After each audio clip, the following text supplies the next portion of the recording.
Bom, pessoal, vou apresentar aqui para vocês a pós-graduação. Bem rapidinho, esse vai ser um vídeo bem prático e bem objetivo e bem claro. Recapitulando rapidinho para quem que é essa pós-graduação. Então, todo mundo que tem interesse para saber como identificar e desenvolver um superdotado, né? Mas principalmente quem tem filhos ou quem tem família que possui essa condição. Um adulto que descobriu essa condição e quer aprofundar, né? E sentiu que essa proposta é a proposta correta. E pessoas que vão atuar de alguma forma com o superdotado em algum momento e de qualquer forma que seja. Algumas perguntas o pessoal fez sobre as atuações profissionais. Eu quero esclarecer uma coisa. Essa pós, ela não é focada em, por exemplo, te ensinar a fazer um laudo, né, ou uma avaliação psicológica. Por exemplo, se você for psicólogo ou psiquiatra. Então, ela não é uma pós que vai ensinar a atuação profissional com relação ao HSD em uma profissão só, de uma maneira bem específica. O intuito dessa pós, ela é mais geral mesmo, que é pra gente conseguir pegar diferentes perfis e fornecer o básico de que você precisa para identificar e desenvolver o superdotado. Por exemplo, se você for um psicólogo, você não vai aprender a fazer testagem, você não vai aprender a fazer os testes de QI, como eu mencionei lá na live de abertura. Mas você vai ter toda a base para entender como se faz a identificação e o desenvolvimento e entender a condição em si de uma maneira muito profunda. Vou passar aqui rapidinho pelas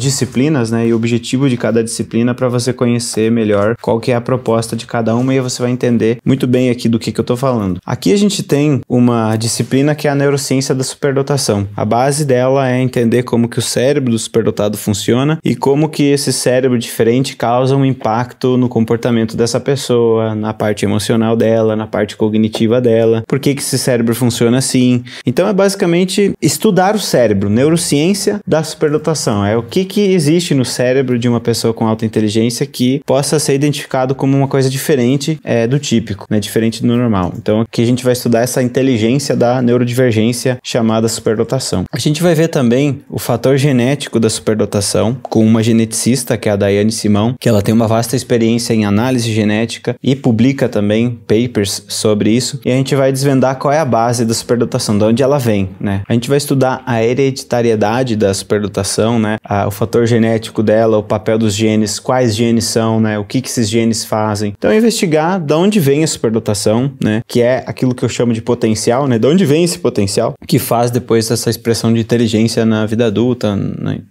e na criança também. A gente vai investigar também com um professor que é um médico e que é autor de 9 livros, um cara sensacional que é o Ícaro, a fisiologia da superdotação. Então os livros dele são basicamente sobre como que você pode viver uma vida mais funcional respeitando a tua fisiologia. E ele é superdotado também e tem muitos pacientes superdotados. Então o que ele vai trazer pra gente é suplementação, hábitos saudáveis versus hábitos nocivos, como que o corpo sente os impactos daquilo que você faz com o corpo, né? Então o que acontece no corpo em geral e qual é a diferença do corpo, né, no metabolismo, da fisiologia da pessoa que tem superdotação para uma pessoa que não tem. É basicamente isso. Então é você conseguir cuidar bem do teu corpo em geral, né? Aqui já é um médico, já é um cara que tem experiência clínica e atender pessoas também, suplementação, identificação de algumas condições, né? E então a gente vai ver neurociência, genética e fisiologia. A outra disciplina que a gente vai trabalhar são os modelos teóricos da inteligência, porque existem alguns modelos que tentam desvendar o que é inteligência, existem alguns modelos que tentam desvendar o que é superdotação. A gente vai trabalhar os dois, mas a gente vai entender o que as pessoas ao longo da história entenderam por inteligência e como que elas estudaram isso e como que elas chegaram naquilo que a gente tem hoje, né? Como que a gente chegou nos modelos de inteligência que a gente tem hoje e que a gente aceita hoje como interessantes e quais não são tão interessantes. A gente vai ver também os efeitos da descoberta da condição de HSD no indivíduo. Muitas pessoas, quando descobrem, elas passam por um processo grande de negação. Muitas pessoas passam por um processo de redescoberta da sua própria identidade, de reedição das suas memórias. Então é exatamente isso que a gente vai ver nessa disciplina aqui. A gente vai entender todos os fenômenos que são visíveis da superdotação. Aqui é um estudo mais comportamental e de observação, né? Tô colocando aqui como comportamento também coisas cognitivas, coisas emocionais, ou seja, tudo aquilo que manifesta efeitos, eu tô colocando aqui como comportamento. Então é basicamente assim, como é que um pai pode olhar para uma criança e saber se ela pode ter a condição ou não, como é que um professor pode olhar e desconfiar, né, que uma criança pode ter superdotação ou não, e como que se pode observar esse fenômeno, né? A gente catalogou os fenômenos, a gente classificou eles por fenômenos cognitivos, fenômenos emocionais, fenômenos fisiológicos, então aqui você vai entender isso. A gente vai estudar também a origem desses dois conceitos, né, altas habilidades, superdotação, superdotação, a gente vai entender por que alguns pesquisadores usam um nome, outros, por que outras pessoas usam outro nome, por que aqui no Brasil, às vezes, a gente usa mais altas habilidades do que superdotação. Enfim, a gente vai entender a trajetória desses dois termos. E por que é interessante a gente usar um ou o outro, por que não é interessante. A gente vai ver também a história e os modelos teóricos da superdotação. Então lá eu falei da história dos modelos teóricos da inteligência. Aqui é mais do termo gifted, né? As pessoas estudam e publicam papers sobre esse termo. E é um estudo diferente do estudo da inteligência, apesar da inteligência ser a principal variável que implica na superdotação. Então a gente vai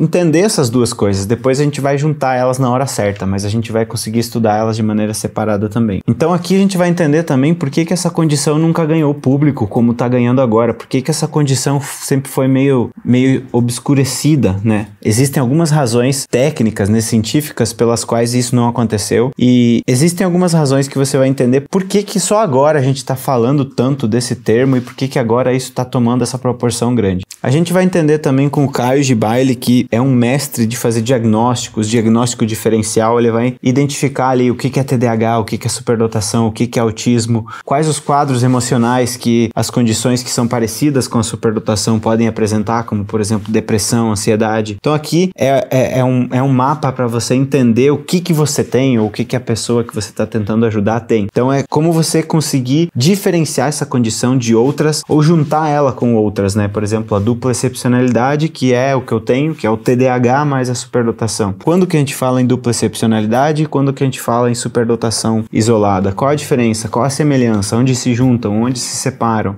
Tripla excepcionalidade, que é autismo, por exemplo, com TDAH e com superdotação. Quando que a gente pode falar nisso? Então tudo isso a gente vai ver nessa disciplina aqui. Os mitos acerca dessa condição, né? Os mitos de o que ela é. A superdotação chegou a ser encarada na história como uma coisa divina. A superdotação chegou a ser encarada como um problema que deixa o indivíduo sempre desadaptado, sempre deslocado. Agora a gente está olhando essa condição como uma condição que tem essa potencialidade toda. Algumas pessoas dizem que existe uma dificuldade intrínseca em tudo no superdotado. Então existem vários mitos, né? Mitos de como se identifica, mitos de como se trata o superdotado, de como se desenvolve e até mitos de o que é essa condição. São esses mitos que a gente vai ver aqui nessa disciplina. A gente vai ver que existem formas diferentes de manifestar a superdotação, né? De acordo com alguns contextos. As mulheres têm um padrão de manifestação, os homens têm outro, a criança tem outro. A criança está emocionalmente mal tem um padrão, a criança que está emocionalmente bem tem outro padrão. Então existem várias variáveis. Essas variáveis, quando elas entram em cena, elas formam um contexto. Então, por exemplo, um dos contextos possíveis é uma criança do sexo masculino com depressão. Isso vai dar um perfil de superdotação muito diferente de um adulto que está bem e que também tem superdotação. São perfis diferentes, são manifestações diferentes, e é isso que a gente vai ver nessa disciplina. A outra disciplina que tem aqui é a função social do superdotado. Eu acredito que existe um lugar que o superdotado precisa ocupar para ele conseguir se preencher, para ele conseguir se sentir tranquilo, para ele conseguir se sentir em paz. Existem alguns lugares onde ele vai ser mais valorizado, alguns tipos de empresa que vão valorizar mais o comportamento natural dele, outros tipos de empresa, instituições que vão tentar cortar e boicotar esse indivíduo. Então é justamente disso que se trata essa disciplina aqui. A visão funcionalista e a visão disfuncionalista, a gente vai tratar de duas correntes, né, teóricas de olhar a questão da superdotação. Então a visão funcionalista é uma visão que olha para o ambiente como a principal variável que impacta em todos os problemas do superdotado. E a visão disfuncionalista é uma visão que encara a assincronia e outros problemas que são intrínsecos ao superdotado como o principal problema. Eu vejo essa visão disfuncionalista como muito problemática. A gente acaba nunca tendo razões para poder modificar alguma estrutura social, alguma estrutura, né, de escola, de universidade ou de sociedade, quando a gente olha para o superdotado e diz que ele tem uma ou duas características intrínsecas à condição dele e que elas são o real problema. Então eu vejo a visão que encara o superdotado como tendo um problema por ser superdotado como uma visão disfuncionalista, ou seja, produtora de disfuncionalidades. É isso que a gente vai debater aqui nessa disciplina. A gente vai entender também quais são as formas de mensurar a inteligência, qual é a história da mensuração da inteligência inteligência, qual é a história dos testes de QI, para que eles serviam, para que eles servem hoje, né? O que existe de problema ali no teste de QI, o que existe de coisa interessante ali, para que você deveria usar, por que você não deveria usar isso.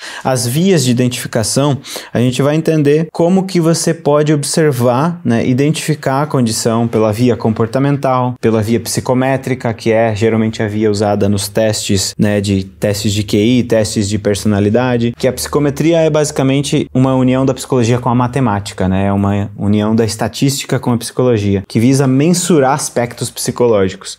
Então tem essa via. Agora a gente sabe também que tem a via mais biológica, né, que é o teste genético, a análise do sequenciamento genético. Alguns pesquisadores também usam testes de neuroimagem para ver o cérebro, porque existe uma morfologia, né, cerebral, um tamanho de estruturas cerebrais diferentes na superdotação. Então a gente classificou essas vias e vamos te ensinar sobre isso. Existem alguns processos de identificação, alguns bem legais, bem completos, outros não. Existem as escalas, existem os questionários, existe a avaliação psicológica, existe o teste de QI. Então, vários processos, que são processos, são o quê? São protocolos de identificação. Cada protocolo utiliza alguma das vias, aí você vai entender sobre isso melhor na disciplina. As ferramentas de apoio são ferramentas que qualquer pessoa pode usar. É qualquer estratégia, qualquer ferramenta, qualquer subterfúgio, qualquer instrumento que eu posso passar para vocês que faça com que você consiga identificar e desenvolver. Então aqui são estratégias que você vai aplicar para identificar a superdotação, para identificar uma criança, para identificar você próprio e para lidar com os problemas, para lidar com os potenciais problemas emocionais, cognitivos e sociais do superdotado. Os modelos educacionais, a gente vai ver o quê? A gente não vai propor que a gente abomine a escola ou a universidade. A gente vai propor que se troquem os modelos de educação, ou seja, a gente não está falando que prédio escola ou prédio universidade é ruim, que não deveria existir. A academia, por exemplo, de Platão era